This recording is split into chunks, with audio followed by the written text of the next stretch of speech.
Good afternoon, everyone. It's Kalini Kent here, and I'm going in conversation with the amazing Lisa Johnson. We have had some interesting tech issues today, so hence why we're a little bit late, but better late than never. And I'd love to introduce this amazing lady who some of you will know. Hello, Lisa. Oh my God. We have had the most crazy time just now, having to start with Zoom, and it shows a bit of tenacity, doesn't it, my dear? It does. And do you know what worked? Oh, I can hear my own voice. I might put headphones on. Do you know what worked? What worked is switching it off and starting again, which is a lesson for us all, I think. Something as simple as that. Absolutely. It's a lovely hot stonking day, so I've actually got the fan on at the moment. It's just so warm. How about you? Where are you at the moment? Yeah, I'm actually in a quite nice, can you still hear me okay with these on? I'm actually in a lovely cooled room, but I'm about to go away for the weekend, so which means getting in a hot car for a couple of hours, which I'm not really looking forward to, if I'm honest. Do you know what? I've just seen on this morning in fact, it was last night on your Instagram, you've set up this new page and it's got the most amazing pictures of you on holiday. Yeah, everybody always asks me, because I travel for about 6 months of the year and we go to the most luxury places. People are always saying, oh, where would you take kids? Because I've got twins. Where would you do this? What's the best place for this? And so I thought, I'll just set up an Instagram account where I just tell people where I am all the time, and so they can see. And it's kicked off quite quickly. I've got like 370 something people on there already. That's fantastic. Where are you taking that Instagram account? What are you going to be doing with it? Not sure yet. Just starting it up, see what happens, which is what I do with everything, and just see where it goes. And you know what, actually, in fact, it would be a nice thing it's a lovely thing to actually, it's a way of capturing all your memories, isn't it? Yeah, absolutely. Go on, what's your favourite place you've ever been to? I love Las Vegas, and I know that's like, I've been to all these beautiful places with like amazing views, and I love Las Vegas because it's just like a playground for adults, and it's so I've been there like 19 times. It's so sad right now because I can't imagine the Strip, how the world is right now. I can't even think about going there until things go a bit more back to normal. And not only that, but it must be, I mean, how they're coping with all of the lockdown and everything. You know, they've probably lost loads of money, haven't they? Oh, God, you imagine the amount that they're losing just in shows, you know, like huge Cirque du Soleil type shows. No one will be able to go to any of them. Yeah, and I mean, I feel so sorry for all of them. I mean, I'm in the theatre business, and so it's awful when people just can't even do shows at all. But it's so lovely to have you here. And in fact, I've been on your Genius course this week. I've been doing that, and it's been fantastic. Oh, good. I'm glad. Already loads. So what we're going to do today, guys, is we're going to, obviously, Lisa's going to be able to tell us lots about her background and her history. We're going to talk about things like values and how she got to where she got to, because you have had an amazing journey, haven't you? You've actually sort of turned yourself around so that you are just sort of like, obviously earning a lot of money, but you're a business strategist. So do you want to tell us a little bit more about how it all started? Yeah, it all started quite funnily. So I'm not one of those people that grew up knowing I wanted to be an entrepreneur. There's loads of people like that, and I wasn't that.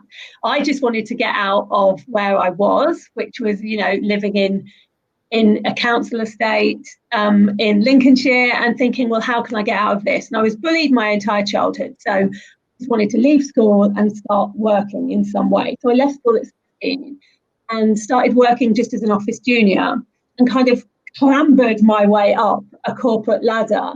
Ended up doing a law degree when I was like late 20s, while working full time.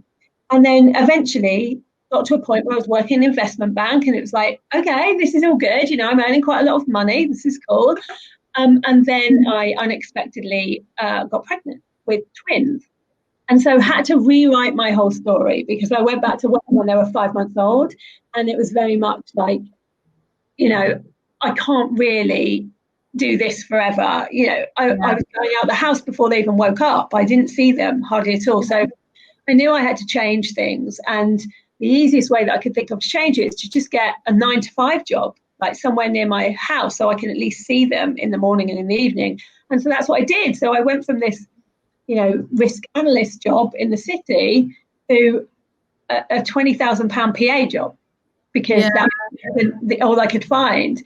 And so it changed everything for me. And while I was working there, I got very bored and wanted to do something different. And so decided to start a business. And I didn't know anything about businesses, but I decided to start a business anyway, and started a wedding planning business. And the first year was a real hard slog, like while working full time, trying to become a wedding planner. I was getting weddings, but I wasn't making any money, and realized I needed to turn it all around. And so at the end of the first year, decided to learn everything I could about business, and did a lot of self-development work and turned that business around until it was profitable. And then realized that actually the thing that I really loved to do, people kept coming to me and asking me how I'd done it, how I'd made the wedding planning business profitable. I started teaching them all the things that I'd learned, and realized that actually that's what I wanted to do, is to become a business coach. So 3 years ago, I started business coaching, and you could tell it was the exact right thing that I should be doing, because straight away the profit was coming in, and within 3 years we hit 1 million. So yeah, it's been a wild ride, but it's been really fun. So at any point, did, in terms of like thinking about where you were going to go, did the vision just sort of like happen, or did you plan it, or was it just all just happening around you?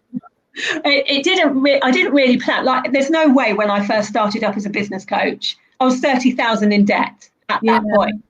My plan was, I'm going to really try and get out of this £30,000 in debt within a year.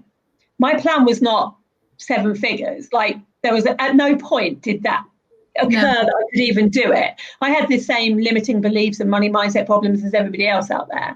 But once I started to realize that actually I can do this, and actually it's working, and actually I'm good at it, like I can actually help people, then I realized that actually I couldn't carry on with this. But halfway through, like about 1.5 years in, I realized that actually I wasn't really enjoying it, because I was working, I'd given up my 9 to 5, but I was working from 6 in the morning to 11 o'clock at night.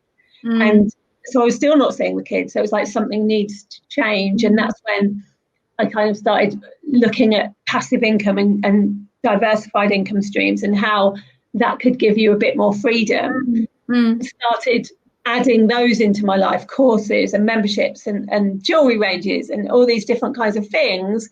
And that's what took me from like the low 6 figures to the 7 figures. But it also took me from working all the hours to working a third of those hours.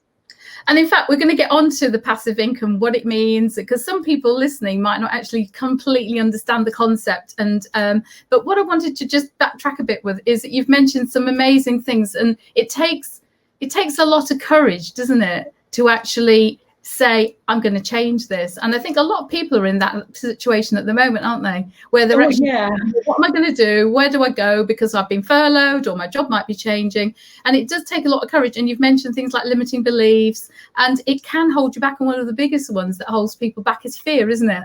And that they just don't want to go for it. So, what you obviously have had to overcome things. What have you used as your strategies? And fear is the biggest one. Because we know that fear and success never go hand in hand. And fear was my biggest one. I was afraid to be visible because of my background in bullying. I'm being bullied. And I now work for a lot of anti-bullying organisations. But that was my biggest thing.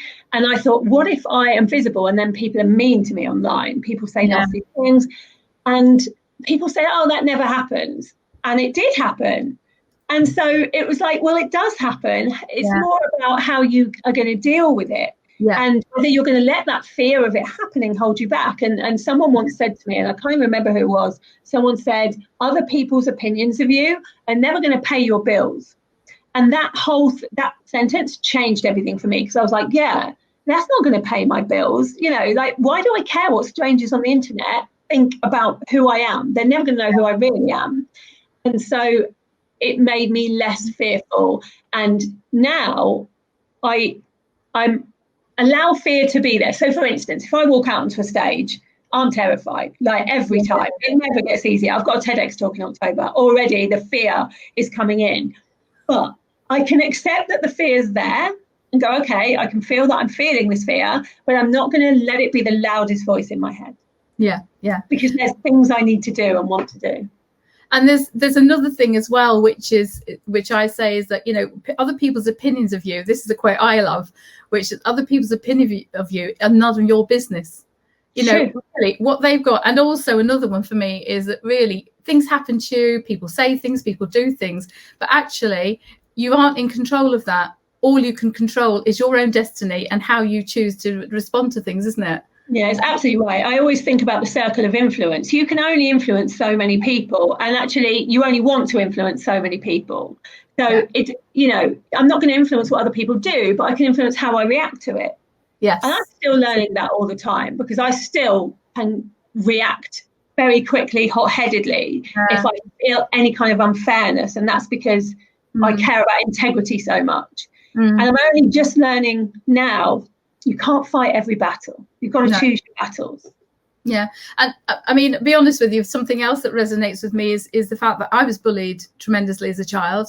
It's actually one of the reasons I work with a lot of people who have been bullied, and I've written my own anti-bullying program, because bullying can leave so many behavioural markers on you, can't they? They can leave you feeling so your self-esteem, your self-worth, self-belief, everything gets affected, doesn't it? Yeah, and people don't realise that. I think people think, yeah, but you were bullied as a kid. Like all kids get. I've heard so many times, all kids get bullied. You know, some kids get bullied, but you take it with you. All of the things that you've heard. You know, you're ugly. You'll make nothing of yourself. You're poor. All those things stay with you, and you start to believe them, and they become your limiting belief. So I do think, however, that you can use that adversity to either stop you, or you can use it to fuel your success. I think there's no better two fingers people than becoming very, very successful and very, very rich. So it kind of fuels me. When I think, oh, I can't do this, I think, no, that's what they said, that I wouldn't be able to. So just get out there and do it. Yeah, I just was going to share a couple of comments. This is Sam Newey, who's actually said, "Love, I'm not going to let it be the loudest voice in my head." And that is so powerful, isn't it? Because you do. I mean, I have my little, in fact, here we go. I have my chimp, because I want to work with people, who's our chimp on our shoulder, who actually constantly, I use this in schools, not with adults. Use it with adults.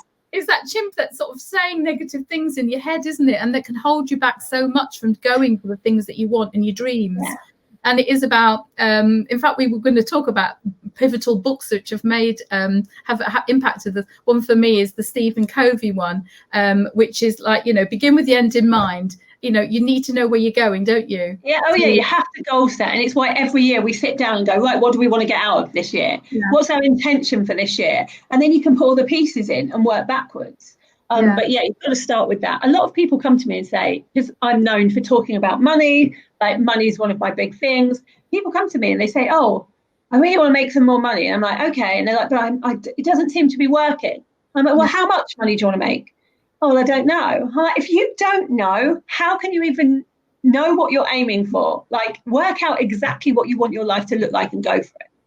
So go on. I bet everybody's really excited to hear all about the passive income and what it means and all that. Because you started off, didn't you, with earning about 100,000, you said, in your first year, and then rapidly it became sort of 7 figures, didn't it? Yeah, so it was 100K in the first 6 months. I hit 220,000 in the first year, and then very quickly it just went up from there. I plateaued for a little bit on the 220 because I couldn't take on any more clients physically. I was trading time for money. Yeah. So, you know, people would say to me, oh, I'd like to work with you, take my money. And I was like, I can't. I don't have a second hour in the day that I can do it. I only have so many hours.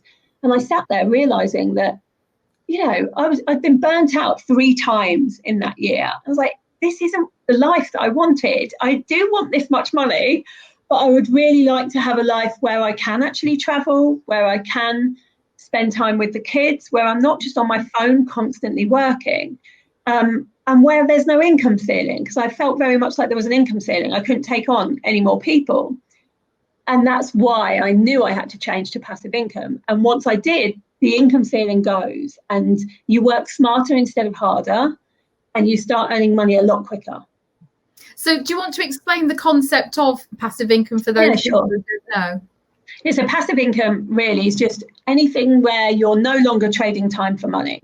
So you build an asset up front and then you sell it time and time again without having to do any more work. So if you think of the easiest example, the one I always tell everybody is a spare room. Like if you bought a house and you have a spare room and you paint the room and you put a bed in the room and you've done all the hard work, you've done all this stuff and you've marketed the room, you put it on Gumtree or Craigslist, you've done your marketing, someone's come in, they're now a tenant, you then don't have to do anything else. They'll pay you every single month and you won't have to do anything. That's like the simplest way of explaining passive income. And there's passive income and there's semi-passive. The semi-passive is where you don't do nothing. So if I explain in my business, I have a completely passive income stream, which is my jewelry. So somebody will go onto my shop on my website, they'll see a piece of jewelry they like, they will buy that jewelry. My designer will make the jewelry, send them the jewelry, get an invoice in for the jewelry, and then pay me a bit of it because my name's on it. That's completely passive. The money comes in passively. Semi-passive is like my courses. So I had like a 10-month course that there was 10 modules. I packaged it into one course, put it on my website, people could buy it. But what I noticed is even though that was great, I was waking up in the morning with more money in the bank than I went to sleep in because someone's bought the course and gone away and I don't have to do anything because the presentations are made, the Zoom recordings are done, the workbooks are done already. That's the asset that I've built up front. What was happening was they weren't getting the results that I really wanted them to get because everybody buys a course, then they don't do it. I thought what I'll do instead is I will go and I will deliver the module live once a month for 1 hour. And it's already made. So all I have to do is say it, like go on there and deliver it. Now, if I show up, they're more likely to show up and they can ask questions.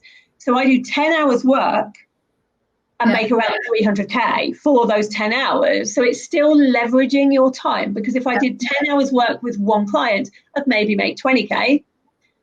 But if I do 10 hours work for many, many people at the same time, then I'm going to make a lot more money. So I now have most of my offerings semi-passive because integrity is a big thing for me and I want to make sure people actually do get the results I promise them.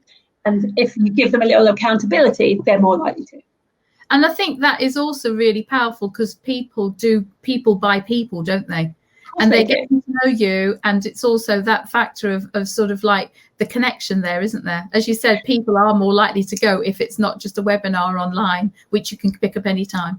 Yeah, people will go if it's live. They're more likely to listen to you, but also they can ask questions when they're stuck.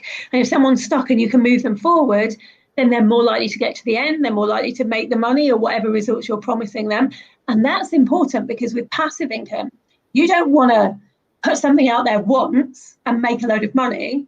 And then everyone says, oh, it wasn't very good, but you've made that money. Because the passiveness of passive income comes the second time, the third time, the fourth time, the fifth time, when everything's already made, when your all of your workbooks are done, all of that kind of stuff is already done. It's almost like you get paid for doing not very much at that point. The only way you're going to get to the second, third, fourth time is if people are getting results and shouting about how good you are and how much money they've made because of you or whatever else it is that you're promising them. So you need those testimonials. The only way to get testimonials is to make sure that people get results. And the other thing I've noticed is that you're very much hands-on, aren't you? You are accessible. There are some people who, they're just not accessible. You can't really talk to them. If you send you a message, you respond, which is lovely. I think it's really important to have some boundaries. Yeah. So I do have boundaries in business, but I don't want to be one of those people that have a membership and I'm never in there. Like I want to be in there. That's the whole reason that people join a membership, to hang out with you. So you should be hanging out with them. And it's the same with courses. If someone buys a course to work with me, they get me. They don't get my 5 other coaches and I'm gone, But you have to have boundaries as well. So, for instance, if I'm on a course, if someone messages me, I don't answer. My team answer.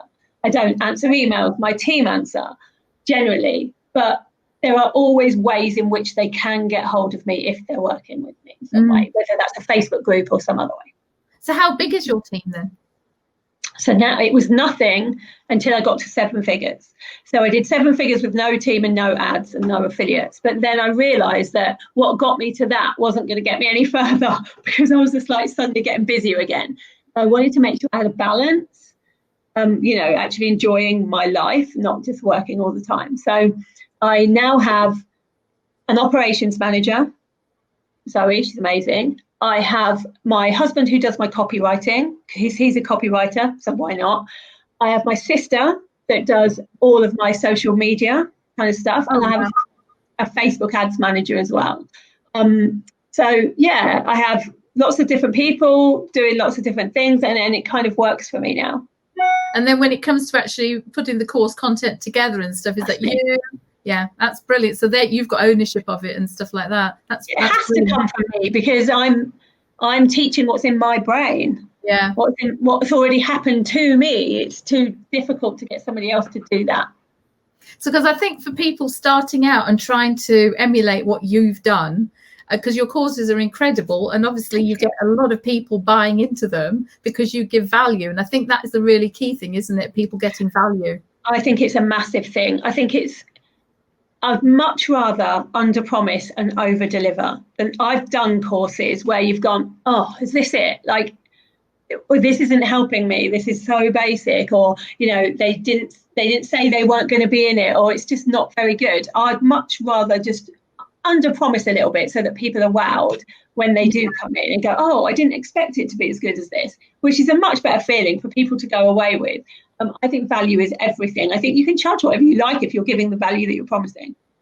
In fact, using the word value, shall we talk about values a bit more? Because you've mentioned a couple of times integrity. And I mean, everybody, personally, I think people need to live by their values, because if you don't do anything in alignment with your values, it just doesn't seem right, does it? It just doesn't. And you can tell. People can tell anyway. Like, people looking in will always tell if you're saying one thing. There's a load of people out there that spout community over competition. They don't believe it. They say it because they think it needs to be said. But what they mean is community over competition until the competition comes along. And I felt a lot of that in my first couple of years of business, because I was quick, because I got to those milestones quickly. I was ghosted a lot from people that said community over competition. And so it really made me realize that one of the things that is going to be really important to me is really meaning community over competition, really meaning living those values of integrity. And that means saying no to people that you can't help, even if they're handing you money. Saying, no, this would be a better fit for you. It means saying to someone, actually, the reason you're not making any money is because your website's not very good. And being blunt, but, truthful about it. Because there's so many people that don't do that just stroke egos. And I'm not here to stroke egos. I'm here to help people make money. And when we talked before this, we talked about how you think transparency is really important as well, isn't it? Apart from that. And like the good and the bad in business. It's very easy to show all the amazing things. I could have a feed that just showed me being on holiday all the time and how everything's amazing. And people would think, oh my God, how come my business doesn't feel like this? Because nobody's business ever feels like that. There's always going to be some hard bits in business. And I think it's really important that we as leaders talk about the bad things that happen in business and the hard things and how to get through those things. And not like all those people that said to me, invisible, no one's ever going to bully you online. That was a lie. And if I'd have known that they would be, I would have been able to deal with it better. So I talk to people and say, well, you might get a troll every now and again. And let's think how you'll deal with that so that you're ready for it. And you might lose money in the first year. You might not get anybody on your course the first time you launch. How are we going to deal with that so that you move through it rather than give up at those points? And that's where things like mindset and confidence come in, don't they? Which are so important, aren't they? Having a mindset that you realize, okay, you can glass half full versus glass half empty. You can't. It's about picking yourself up again and having another go, isn't it? And believing. I think it's not being afraid of failing is the biggest part of it, because if people are so scared of failing that they don't try, or they try and when they fail, it's almost like they've told themselves they're going to fail and they're like, see, I knew this would happen. So I'm not going to do any more. You have to fail. You have to get knockbacks. You're only going to learn what to do by doing that. So you may as well get the failures out of the way now and look forward to them. And that's a brilliant attitude, actually, isn't it? Because it will happen, won't it? Not everything is going to work. I've put loads of people always say everything you touch turns to gold. It doesn't. I just don't shout about the things that didn't. So I've put courses out there that haven't worked, that nobody's bought. I just quietly take them away again and not mention them ever again. That's brilliant. We all fail, and it's not a failure, it's learning. It's then, why didn't they buy it? What do they want instead? What can I tweak about this? And I think actually that self-reflection is important, isn't it? Because sometimes people don't reflect on what's gone wrong. They do something. It's like when I do presentation skills things, I actually say to people, once you've done it, you do the post-mortem. You work out what went well, what didn't go well. And so you make sure you can improve for next time. And nothing's built in a day either, is it? You know, you have to work and do the graft, don't you? Yeah, and it takes time. Like, I feel like we've become these entrepreneurs that you remember, like 5 or 10 years ago when our parents had businesses and they would say, if I break even in year 3, then I will have seen it as a real profitable business. If we don't break even or make 6 figures in 3 months, we feel like we've failed. Yeah. And that's ridiculous. Like, yeah, it looks like people are doing that. Like, people always look at me and go, but in 3 years, you went from nothing to 7 figures. Yeah, that's what I did monetary wise. But before that, I had another business where I did all the hard slog for 4 years. So, you know, there is no overnight. Every overnight success takes 5 years. Yeah, it doesn't happen. It doesn't happen straight away, does it? And it does take a lot of planning and a lot of, and in fact, just doing your genius thing at the moment, like you've sent that planner, and that's brilliant because it shows that you can't just sort of say, oh, I'm going to do this and then not have the steps in place. And that's what happens. People go, I'm going to rock up and I'm going to do a launch. And so they go, I'm just telling all of my audience about it. And you've now seen in Challenge Genius how many tiny steps there actually are to get to that point. People only see the surface. They don't see my legs running underneath. Yeah. You know, they see the surface, they see the calm, but there's a lot of stuff that goes into doing everything underneath. And I think that goes for a lot of people who are successful and the ones who are unsuccessful. You know, there again, we won't get into what's the definition of success. It's your own definition, isn't it? But I think there is a lot of, as you say, a lot of stuff going on underneath the surface. And people do want to put out this persona, don't they, all the time, that things are really going well. It's social media, isn't it? That I'm really successful. And I think it is about sometimes having that courage to ask for help and to say, I need support here. And be vulnerable. Like, people really do want to help other people. Be vulnerable and ask for that help. And even like one of the biggest things I see is people saying, well, no one's buying my stuff. And when I have a look, they're not asking people to buy their stuff. Yeah. You know, you have to ask for the sale. You have to really have confidence in what you're doing enough to be able to sell properly. To actually go out there and say, here's some stuff I've got. Would you like it? In fact, I love that example you used on Monday, which was about you go to the shops. Now, you wouldn't go to the shops and then not have anything for sale. You need things, and you need annoyed. Yeah, you wouldn't be annoyed, would you? Like, people are annoyed. Well, how dare you sell to me on Facebook? How dare you have a free group and give all this value and then try and sell me something? You would never ever go into a shop and go, well, this is annoying. They've got chocolate bars on the shelf for me. Like, you expect to be there. It's a shop. It's a business. That's what we're here to do. We're here to sell. Yeah. And in fact, that's a really good example and analogy, isn't it? Because when you're in the shop, the sales assistant, if you're asking them questions, they will answer your questions. They'll ask you and then they say, well, which one, you know, they'll ask you which you want to buy, won't they? What do you want to buy?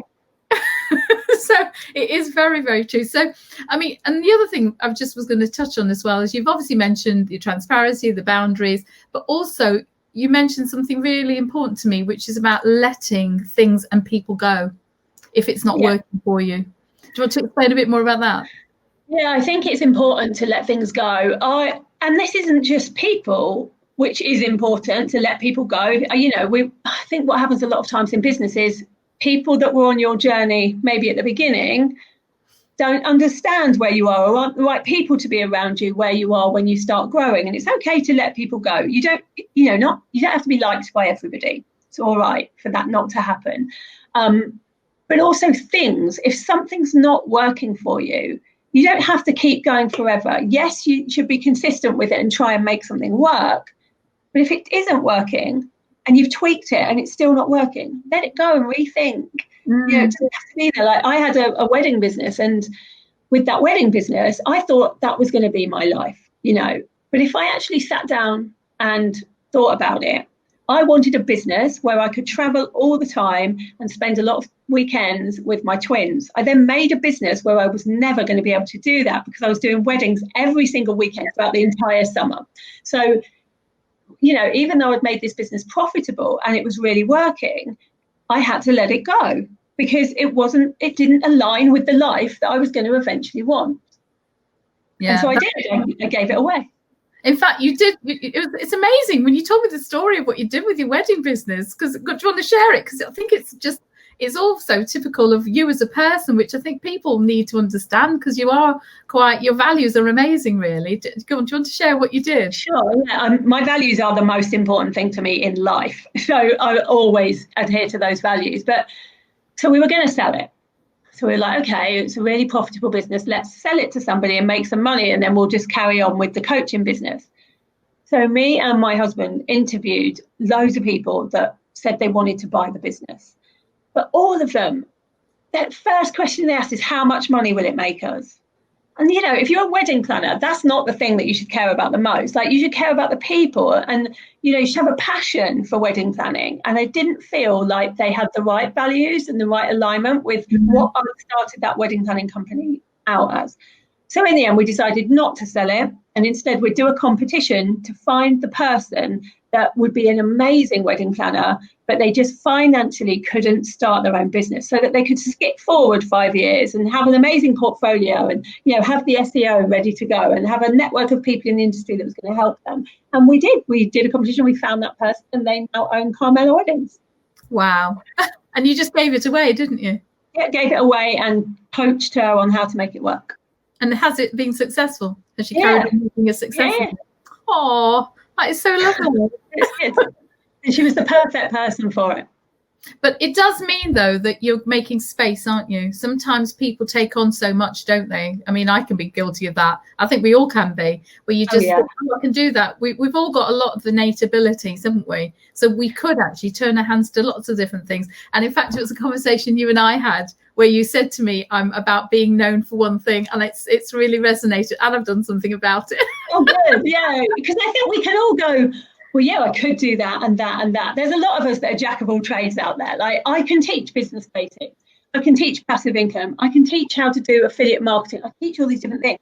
But what do you want to be known for? Because the further you niche, the more likely you will be known. So that's why, you know, I'm now known as the passive income queen. But I wasn't, you know, I was known for all these different things. It was only when I niched. And remember, I gave myself that title. No one said, oh, Lisa's the passive income queen. I said that I was until people remembered it. And that's what you need to do. You need to keep repeating the same thing over and over again so people realise that's your thing. So what do you think are your sort of reasons you've been successful, you know, your key skills, do you think? I think the biggest one by far is consistency.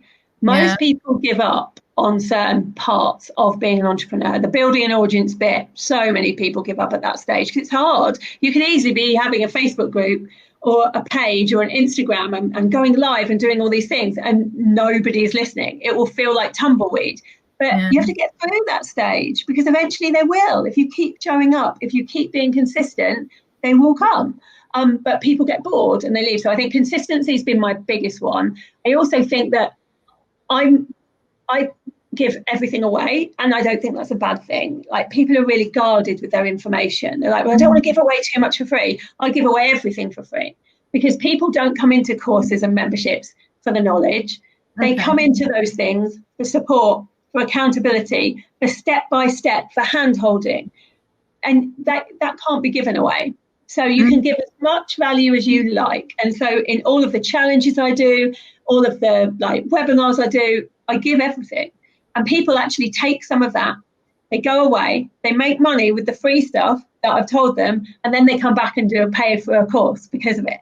So it's worth you doing it. You know, this is all about integrity at the end of the day. Everything you should do should be knowing that you can sleep at night. Like, I can charge 20 grand to work with me because I give away so much, so I can sleep at night. It's about doing the right thing. And that's really interesting, isn't it? Because some people feel that giving away is actually, oh, they're going to use it. but actually it's about knowing how to implement that knowledge, isn't it? Yeah, and they might use it, but let's say they do. Let's say they go away and they use it, and you've made somebody make a load of money without paying. So what? There's going to be enough people out there that will pay. So, allow that to happen. Yeah. And can I just bring you back to a quote that we talked about, some quotes which are important to us. And one of them was, "And this too shall pass." I was looking up, actually. It's got quite an interesting origin, hasn't it? It has, yeah. But I love it. I love that entire quote, because there are going to be times in your business where you think, oh my God, this is awful. I've been there. When I was bullied online, I put a blanket over my head and I didn't want to surface at all for a month. Yeah. But actually, everything passes. Every bad part, there's going to be a good part. If you're already feeling like you're on the way down, celebrate it, because it means you can only go up. Yeah. You're going to get bad things. The life of an entrepreneur isn't this. Yeah. It's this. So, get ready for it and know that everything will pass. Oh, thank you, Rachel. Yeah, sorry, I just show some of these. That's Rachel, great interview, ladies. And then Rachel again, I didn't worth every single penny. And I think a lot of people do believe that about your course. Well, everybody I think I've spoken to, they believe it because they do get so much out of it. And that's really good, because you are generous with your knowledge and your content, aren't you? And I think it's important that you really try and get people results. And I think the people in my courses can see that. I really want them to do well. And when you've, in fact, one of the things we said we were also going to talk about is you have had a few pivotal moments in your life, haven't you? But you were going to share one of them, which again is, if you care to. Yeah. I've rewritten my story so many times, but it's always because something happens. And I think we are guided. I'm not very woo at all, as most people know, but sometimes something happens that feels like a wake-up call. Yeah. And when we moved house, and we moved from London to Hertfordshire, and it was my kids' first week at school, and I was on the phone dealing with a launch, and I was so busy because I was trying to launch at the same time as having one-to-ones and having just moved house. And I forgot to pick the kids up from school. Oh, and you know that proper mum guilt when someone rings and says, "Are you picking the kids up?" And you're like, "Oh, how have I forgotten to actually pick my own children up in their first week of a new school?" Because I wasn't used to picking them up. The childminder used to do it at the old place. And there was just all this guilt. And that was a pivotal moment, because that's when I realised I cannot be this busy. I cannot live like this. Something needs to change. And that's when the passive income started really hitting home for me, that I needed a different way to make money. And that's brilliant. And so obviously you went for that. And so what is your current, you've got an amazing lifestyle now, haven't you? So you said to me that you work probably 24 to 30 hours a week, and you've obviously got your holidays. You want to describe it more? 24 to 30 hours a month. Oh, a month? Oh my gosh, I thought it was a week. No. I work about 4 days a week, somewhere between 9 and 10. I start and finish at about 3. And I don't work all of those hours. As you've seen, I'm on holiday a lot of the time. So I love to travel. So when we travel, we take the kids when we can, and we do 2 hours in the morning of proper head down. And this is my husband as well, because he now has his own copywriting business because of my business. So it's head down, go and working, and then we go and explore and have fun. And that's how, like today, as soon as I finish this interview, I'm off on a little mini break. And that's how my life is now. Like, I don't want to work all the time. Wow. And your children obviously are reaping the benefits of that, aren't they? They are. Sometimes I don't know whether that's a good thing. They are very used now to travel. Last year they went to, I think it was like 12 countries. Yeah. And they're 8. And so things that I think it's really hard with money mindset. I'm a big believer of not saying things to your children like money doesn't grow on trees and that kind of thing, because that's what made me think I could never make money. And so I really want my kids to believe that money is totally possible and you can have what you want without turning them into spoiled brats. But there is a fine line. And so I'm constantly having to work out how to show them they can have things, but also give them the value of money. Because they say things now and I'm like, oh, that's not how I want them to think. So it's always a struggle for me to be able to do that. So for instance, we took them to Disneyland last year. And I was really like wanting one of those videos where you tell the kids they go to Disneyland and they get so excited they jump up and down. And Albert, who is a bit of a drama kind of boy, he said he's a diva. And the first thing he said was, "Oh, I hope we're going business class, mummy, because that's about 12 hours on a plane." And that moment when you go, what have I done? How have I done this? And so now it's like really trying to show them the value of money. So we've given them like little credit cards, these Go Henry credit cards, and we put like £4 on it each week, and they get to budget and they get to see that if they do things, they get money. If they don't do things, they're not getting money. And it's always that sort of wrestling with yourself on how you should show the value of money, but not ruin their money mindsets forever like mine was. And because children are like blotting paper, aren't they? And from the age of the values are developing from the age of like 2 up to say 7. And it's it's nature versus nurture, isn't it? And it's what you're imparting to them. And this is where parents worry so much, don't they? And I see why. It's so hard. It's like you're consistently trying to have this balance. And I always think about the things that I heard growing up and the things that I was told, like you have to work really hard for money. That really screwed me over when I had a business because I was working all of the hours thinking that was the only way. And it isn't true. It's about working hard, like smarter, not harder. But then if you tell a kid, well, you don't have to work really hard for money, they're going to go, great, I'll just be lazy then. You know what I mean? Like there's a real thin line. It's hard. And I don't have the answers. So how much was your upbringing sort of like pivotal in what you're doing now? I think quite a lot because, we were poor. We didn't have much money at all. I remember secondhand clothes. I got a scholarship to go to a private school when I was 11 in secondhand schools with lunch vouchers. And when everybody else was being picked up in their Bentleys, I was being picked up on the back of my dad's motorbike. And I was in a single parent family. My dad brought us up. And right from the beginning, I got bullied because I was poor. Mm-hmm. And so that for me was huge. Like you imagine the money mindset stuff that comes with being bullied because you're poor. Like when I was starting my business, the entire loop in my head was people from where you come from don't earn 6 figures. They don't get why you're not worthy enough to earn this because of where you come from. And obviously that's a load of crap. We can all earn whatever we want to earn. But that took a lot of mindset work to get over those bits. Because, there's some amazing people who started from very difficult times, Branson, and all sorts of people who've done it and who've had to actually face adversity. I'm doing a course at the moment about adverse childhood experiences, becoming a trainer. And I think it's just so important because, this at the moment we're going through is like trauma, but children go through so much as children. And, we've talked you've mentioned the bullying several times, and it really, really has an impact. And if people could only realise, I know people do sometimes bully because of what they're going on through themselves. Hurt people. But I think it is about thinking about the impact of your behaviour. And one of my values is like treat people like I'd like to be treated myself. And if you live by that, it really helps, doesn't it? Oh, it massively helps. And I think that one of the things that I'm big on, because of the integrity piece, I call out bad behaviour. So I am one of those people that I will stand up for what I believe is right. That can lose you friends. That can lose you people that just don't think that you should do that. But I always will, because I remember when I was younger and people were being horrific to me, people on the sidelines that were watching, knowing it was wrong and never standing up and saying, I don't think that this is right. And I never want to be that person. So I always stand up and go, well, hold on a minute, this isn't right.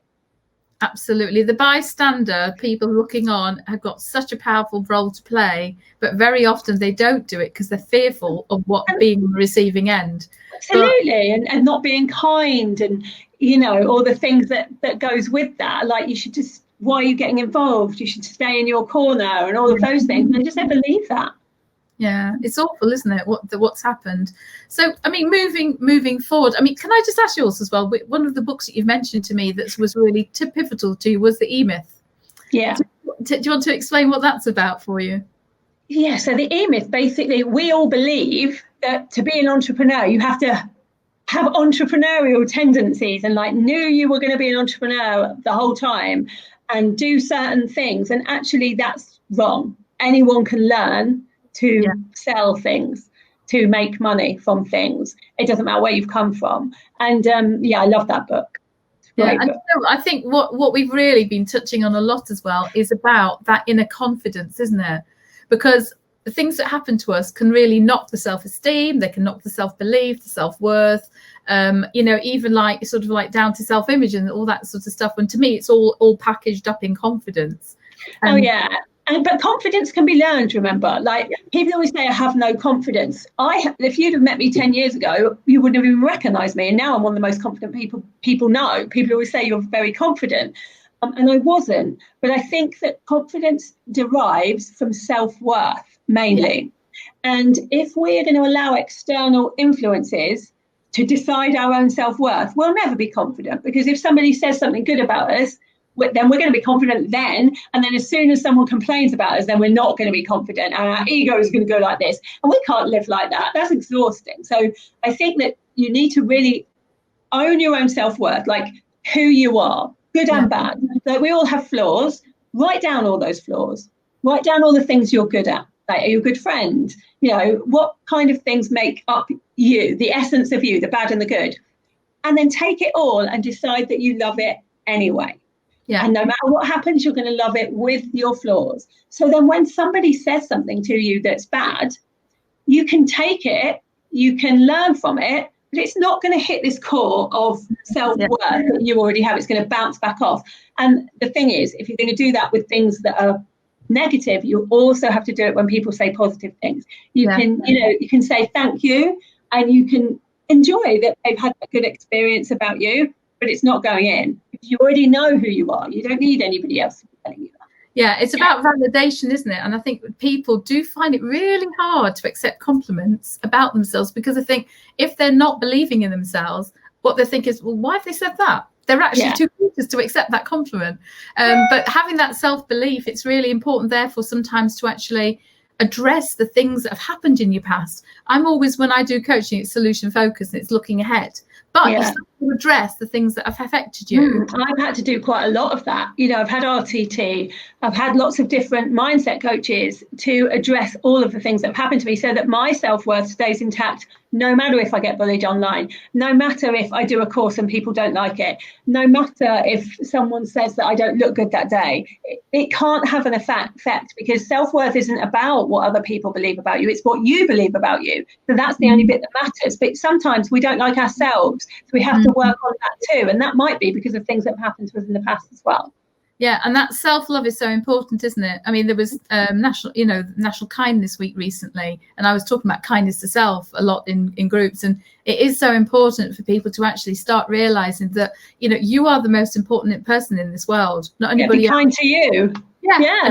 And yet you say those things, here, chimp again, you say those things to yourself that you wouldn't say to your enemy even. You just wouldn't. No, the things that we say, the things that we tell ourselves in our heads, like, when you do something wrong and the first thing you think is, oh my God, you're so stupid. I mean, if you do that to yourself enough times, you're going to start believing that's true. And then you're never going to be able to get where you want to get to, because you've told yourself it too many times. It's about hearing what you're saying to yourself and cutting it off. And not allowing you to talk to yourself like that anymore. And that's where I think, whenever I do talk about confidence and work with people on confidence, I work on resilience. Because you've got to have the two going together, because the resilience is the bounce back ability and your ability to actually take those knocks that people will give you or life will give you, and being able to bounce back again and be able to say, look, okay, that's happened, but that's in the past. Look at the present now. This is the present. That's all that's important. The past is in the past, isn't it? Yeah, I think resilience is really important as an entrepreneur. Like, probably one of the most important things that you need is resilience. Because you're going to need to bounce back. Let's not pretend that it's always going to be easy, because it isn't. Yeah. So, it's been so good talking about all this, because we've talked all about confidence, resilience, and we've learned so much about you. I think it's been lovely for people to see a different side of you. They see you obviously as what you do as a business, but sometimes I think it's really nice to get to the core of the person. Yeah, it's been lovely chatting. I mean, have you got any vision for the future? Where you're going with it? A bit. I don't think too far ahead, but I have an affiliate launch coming up in October. That's my big thing that I'm working on right now, my very first affiliate launch. So that's going to be fun. And then, I've got a planner coming out. I've got a TEDx talk. I'm going to Necker Island to meet Richard Branson next year. So there's a lot of things happening, which are all great things. It feels a bit like a whirlwind at the moment because there's so many good things happening. But I just like to see where things take me a bit, because people assume that when you get to 7 figures, your head goes, right, how are we going to get to multi-7 figures? And I've seen too many people do that with a downfall.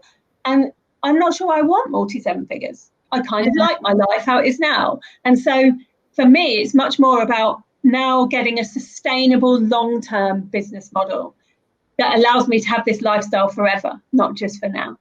Yeah, and I think it's about what your motivation is, and keying into that. What is your motivation? If it's just money, sometimes that isn't going to work.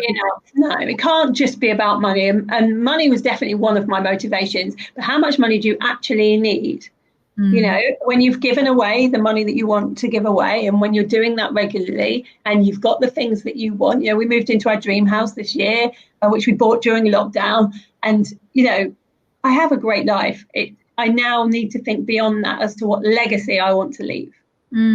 Yeah, because it's like when you do the rocking chair example, and like you're looking back on your life, what do you want people to be saying about you? What will you want to be doing, feelings and saying and having, in your life? I think that's a really important thing, isn't it? I think people do get bogged down in worrying about the future, but I think sometimes it is having a plan, but it's also then looking at the present and what you can do about it now. And enjoying the journey. There are way too many people that are like, when I find the right boyfriend, then I'll be happy. When I hit 6 figures, then I'll be happy. When I hit 7 figures, then I'll be happy. Just enjoy the time along the way, because actually the bits you remember when you look back are the bits in between. They're not when you hit the figure. I think it's so wonderful that you're actually making a priority to actually enjoy your life with your children and all the rest of it. Just can I share Claire Fox's message, comment here? Oh, I know Claire actually. She's we've done from a performance background. That's lovely. She's got twins as well. Ah, you got twins. Cool. There's a lot of us out there. I know there's a twins sort of like big community, isn't there, worldwide? Yeah. We should do an entrepreneurial twin club. Do you know, I'm very fascinated. I don't want to ask you too much if you don't want to talk about it. I'm fascinated by this affiliate launch. It's really fun. I can talk about it. Yeah. So it's what normally happens in my business is I'm very, very lucky to have people that have done my courses shout about it. Every year I get loads of new people come into my course, my one-to-many course, because people have shouted about it. And this year I wanted to reward them. So every single time someone sells my course during this week-long launch, they're going to make just as much money as I am. I'm going to give half of it to them, because I think that can really work well. And it means that there'll be new audiences out there that know about me, but also I can help more people. But I want my clients to make passive income. And this is a way they can make passive income by selling it. So is this through the one, and that's actually so clever, because then of course it's still perpetuating your business model, isn't it? Absolutely. And is that from one to many only? Yeah, it's only for one to many that we're doing it for in October. Yeah, because we did a £300,000 launch during lockdown of one to many, just with me and nobody else. And so we thought, God, what if we actually started paying these people that are always recommending me anyway? They'd shout about it a bit more. And so maybe we'd get even more people. So we're just experimenting. I think it's a year of play, because no one expects anything in 2020. We've already all written off 2020, haven't we? So if we've written it off anyway, we may as well experiment and play with our businesses and see what happens. And that's all I've been doing all year, trying new things. You are so lucky that your business is mostly online, isn't it? It's all online. It's all online, yeah. Do you ever do lives? Do you meet sort of face to face usually? Yeah, my membership club, we meet in person when we can. We've got a party that we're going to do when this is all over. And I have a mastermind, and I meet up with my mastermind clients every now and again. But I have a retreat as well. So I retreat in Cornwall in October with like 18 women, where we're all just going to go and have a holiday together. So I do some, most of it's online. Brilliant. Oh, well, Lisa, it's been absolutely amazing talking to you. Is there anything else you wanted to share, or any tips you wanted to give? Or the biggest tip is to just I think the biggest thing is to just be consistent. If you're in this place right now where you're thinking it's not working for me, lockdown has ruined me, all these different things, be consistent. Things are cyclical. Things will go back up. And those people that are there for their audiences and that are giving right now, they're the ones that people are going to remember and that will buy from. So be the leader that you can be. Brilliant. Absolutely. That's fantastic. And I think that's an amazing place in which to stop. Thank you so much. Thank you. Absolutely amazing talking to you. And then, and I will actually be sharing this because we had a bit of tech issues. So what we'll do is we'll be sharing this out, won't we, to Instagram and to our Facebook pages again. And so people will be able to catch up on this. But this is obviously a series of conversations I'm having with lots of amazing, inspirational people. And I'm really, really pleased that you've been able to come on and join us. Thank you so much, Lisa. And bye, everybody. Thank you very much indeed for listening. Take care. Yeah. If you want to leave any comments in the chat bar, I will actually come back and answer them. Take care, everyone. Bye-bye.